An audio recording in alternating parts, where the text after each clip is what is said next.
Miss খুটেজা Begum Mainapar 1 number ৱাৰ্ডত থাকোঁ। আমাৰ পৰা প্ৰথমে মাটি পাট্টা কৰিম বুলি 400,000 লৈছে। ইমতিয়াজ আহমেদে পাট্টা কৰি দিম বুলি আমি 10-11 ঘৰমান হ'ব আমি আছোঁ তাত। তেওঁ আমাৰ পৰা ল'লে মানে এইটো লোৱা 2 বছৰ 2.5 বছৰমান হৈ গ'ল। কেছ পইচা লৈছে। কেছ পইচা তাৰ ঘৰত নি পিনে দিয়া হৈছে। কিন্তু তেওঁ মানে মাটি পাট্টা কৰি নিদিলে। তথাপিও আমি একো মানে তাৰ ওপৰত একশ্যন লোৱা নাছিলোঁ যে ওচৰ চবীয়া মানুহ একো নকৰোঁ বুলি। কিন্তু 2 তাৰিখে আমাক 50,000 টকা ধন দাবী কৰিছে। এইটো আমি বিদেশী হিচাপে আমি যদি পইচাটো তেওঁক দিওঁ তেতিয়াহ'লে আমি মইনাপাৰত থাকিব পাৰিম, নহ'লে আমাক ঘৰ বাৰী ভাঙি পিনে আমাক যাবলৈ কাৰণে কৈছে। মইনাপাৰাৰে হয়, মই ৰঙাজানৰ হয় তলকেন্তৰ ছোৱালী। এটা মানে কি আমাক ধন দাবী কৰাৰ কাৰণে আমি আপোনালোকৰ ওচৰত আহিছোঁ। হয়, গোচৰ দিছোঁ তেওঁৰ ওপৰত যাতে কিবা এটা একশ্যন লয়। গোচৰ দিছোঁ থানাতে দিছোঁ, গোলাঘাট থানাত। আমি তেওঁৰ ওপৰত এইটো বুলিয়ে দিছোঁ যে টকা দাবী কৰি পিনে আমাক ভাবুকি দিছে তেওঁ। আৰু মোৰ নাম মিছ খুটেজা বেগম। মোৰ মানুহজনকো তেনেকৈ পাট্টা বনাই দিম বুলি কৈ টকা দেৰি হোৱাৰ কাৰণে তেওঁ মোৰ মানুহজনকো দাও লৈছিলে কাটিবৰ কাৰণে। আকৌ মোৰ এই খুৰা হয়, খুৰাকো দাও লৈছিলে কাটিবৰ কাৰণে। সেইটো সময়ত ওচৰ চবীয়া মানুহে বচালে তেওঁক, কিন্তু এতিয়া ওচৰ চবীয়া মানুহে মানে তেওঁৰ পক্ষে আছে, আমাৰ ফালে অহা নাই। কিন্তু আমি অকলে আহিবলগীয়া হৈছে এতিয়া। তেওঁৰ ওপৰত মানে আপোনালোকে কিবা এটা 9,000কৈ পাট্টা মাটি হিচাপে দিছিলোঁ টকা।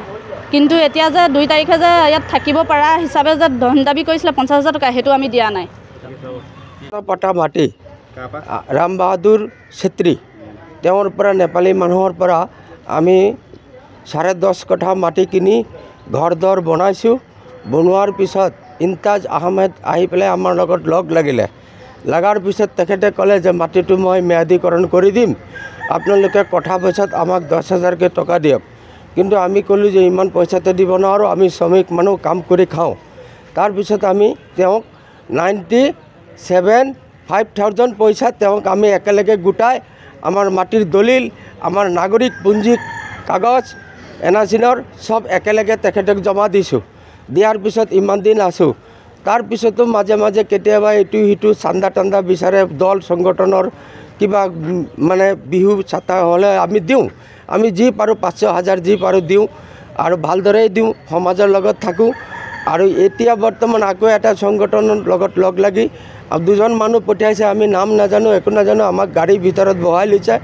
বহাই লৈ আমাক কৈছে একটা ঘৰ প্ৰতি 20,000কৈ টকা দিব লাগে। আমি বুলি ইমান টকা আমি দিব নোৱাৰোঁ, নহ'লে তোমালোকক 2 দিন টাইম দিছোঁ, উচ্ছেদ হৈ যোৱা। তাৰপিছত আমাক আকৌ গধূলি ফোন কৰি পেলাই তেখেতে ক'লে যে আমাক 50,000 টকা এটা দিয়ক, আপোনালোকে আৰু যাব নালাগে, একো কৰিব নালাগে, আমি কৰি দিম সমাধান। আৰু টকাটো দিয়াৰ হয়, এই 50,000 টকা বিচাৰিছে। এই নহ'লে আমি উচ্ছেদ হ'ব লাগে, এইখিনি আমাক কৈছে।